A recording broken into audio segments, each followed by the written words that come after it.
이 가압류권자는 그 가처분권자한테 그 대항할 수 없죠. 가처분 뒤에 있는 거니까. 선행 가처분이 후행 가압류에 우선한다. 맞는데? 체납처분 절차에 의한 압류와 민사집행 절차의 압류가 경합한 경우, 체납처분 절차에 대한 압류와 가압류가 경합하면 선후에 상관없이 체납처분 이 여기에다가 그 제3채무자는 변제를 해야죠. 가압류를 무시하고. 근데 가압류가 아니라 압류이면 압류의 경우에는 체납처분 절차 압류하고 이제 이거를 똑같은 이름이 압류이기 때문에 이건 이제 세무서 같은 데서 하는 거죠. 압류는 구청이나 세무서에서 압류하는 거고 체납처분 절차니까. 이건 이제 민사집행 절차에 의한 개인들이 은행이 압류할 수도 있고요. 개인들이 할 수도 있고요. 아무튼 그 구분하기 위해서 이게 민사집행 절차, 체납처분 절차 이 둘은 구분된다고 그랬고요. 경합한 경우에는 어느 우열이 없습니다.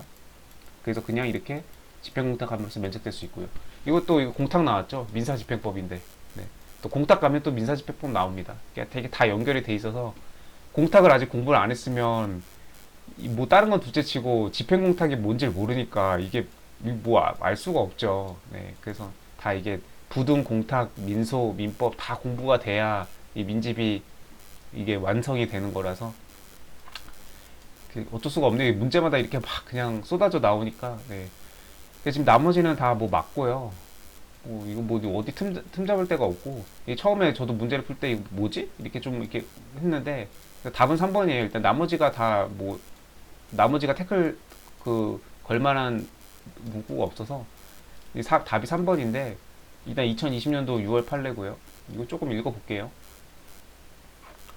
처분금지 가처분에 등기가 된 후에 가처분 채권자가 본안 소송에서 승소해가지고 그 이제 가처분 하면 그 가처분에 위반된 건 당연히 부정할 수 있죠. 이 사람이 먼저 했으니까. 이때 그 처분행위 가처분에 저촉되는 것인지 여부는 등기와 가처분 등기 선호에 의해 정해진다. 당연한 얘기죠. 네. 저당 이거 지금 이제 여기는 지금 소유권 이전 등기 청구권인데 지금 이제 여기 소유권 이전 등기 청구권이 여기 이러한 법리는 이렇게 마찬가지로 적용된다. 그래서 이렇게 나왔고 지금 이제 판례는 이제 이 해당 사안은 이거였나 봐요. 이거였나? 하여튼 이제 저당권 설정 등기 청구권 이렇게 해서 하면 이루어지고 정으로 해서 저당권 설정 등기를 했대요. 자, 그러면 가처분 등기 이후에 이루어진 소유권 이전 등기나 처분 제한 등기 등 이 자체가 가처분 채권자의 권리 취득에 장애가 되는 건 아니죠. 그러니까 저당권이 설정되어 있는 상태에서 가처분을 해놨어요. 근데 소유권이 막 바뀌네. 소유권은 누구로 바뀌든지 이 저당권자한테는 이게 그 상관이 없죠. 네.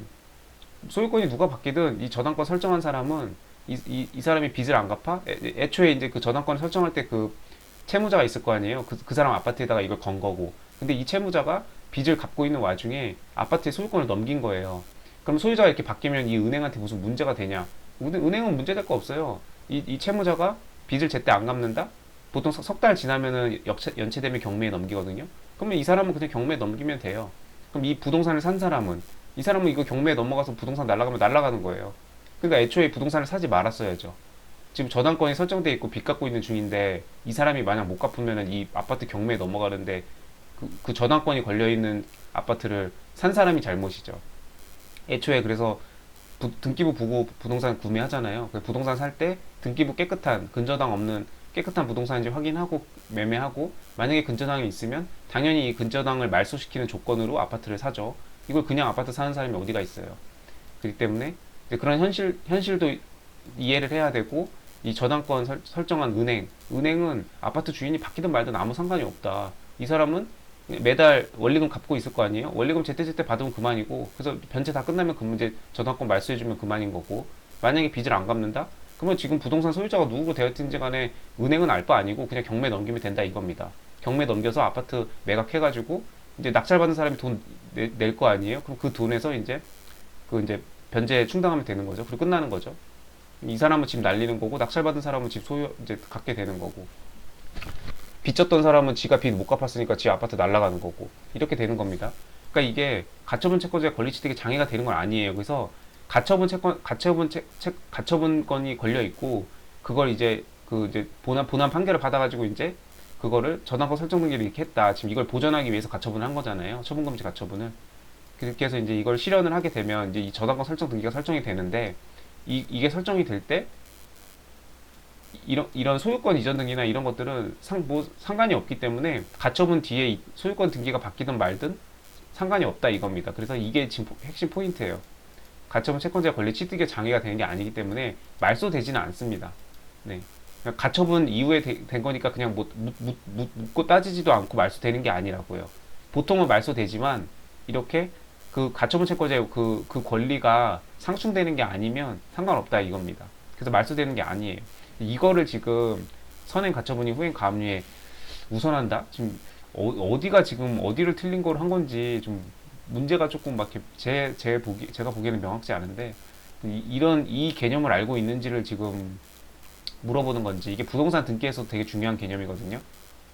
그렇기 때문에 이게 등기상 이해관계에 해당되는지 안 되는지, 그렇게 해서 이 등기를 실행을 할 때 뭐 승낙서를 받아야 되는지, 그런 게 문제가 되기 때문에 부동산 등기에서 되게 중요한 논점이어가지고 된 것 같은데, 그러니까 저촉되는 범위에서는 이게 말소되지는 않는데, 근데 여튼 상관이 없기 때문에 말소를 안 한 건데, 만약에 그게 가처분 채권자의 권리에 저촉이 되면 당연히 그 범위에서는 대항할 수 없죠. 예. 가처분권자가 지금 먼저 했잖아요. 그 이후에 소유권 이전 등기가 이루어지거나 어떤 등기들이 이루어졌다면 이게 상충이 되는 거면 당연히 말소가 되고, 만약에 상충되지 않아서 말소되지는 않더라도 어쨌든 간에 가처분 채권자한테 반할 수는 없어요. 예, 대항할 수 없게 된다 이렇게 되었죠. 이러한 법리는 소유권 이전 청구권 가등기 이렇게 하기 위한 처분금지 가처분의 경우에도 마찬가지다. 네. 그렇게 해서 이 개념에 뭔가 저촉이 돼서 지금 이 3번 질문이 이게 틀린 질문으로 된 것 같은데, 소유권 이전 등기 청구권에 대한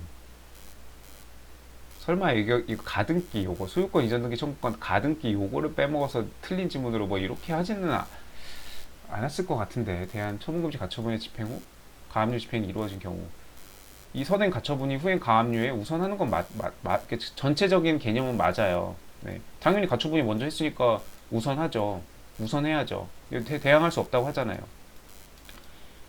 가처분 채권자에게 대항할 수 없는데 소유권 이전 청구권도 마찬가지고, 가처분에 대항할 수 없는 건 맞는데, 근데 지금 아마 이 개념을 알고 있는지 그거를 문제화시킨 의도인 것 같습니다. 네. 그래서 이게 가처분이 이렇게 해서 실현이 되더라도 지금 그 가처분으로 이룬 등기가 저당권 설정 등기이기 때문에 이 저당권 설정 등기 특성 자체상 이거는 뭐 소유권이 바뀌었더라도 이게 저촉되는 게 아니기 때문에 그렇게 해서 뭐 당연 말소되는 건 아니다. 다만 가처분 채권자한테 대항할 수는 없다. 이걸 정확히 이 개념을 알고 있어야 되고, 일단 이거는 뭐 이 문제는 그냥 뭐 이렇게 해서 넘어가더라도 이거는 굉장히 중요한 개념이고 부동산 등기법에서도 수없이 나오는 되게 조심해야 되는 개념. 이 뭐 지상권과 저당권, 예를 들면 지상권과 저당권이 있죠. 그러면 지상권은 용익물권이고 저당권은 그냥 담보물권이기 때문에 둘이 상관이 없어요. 그래서 저당권이 설정돼 있고, 예를 들면 이 뒤에 지상권이 설정이 됐다.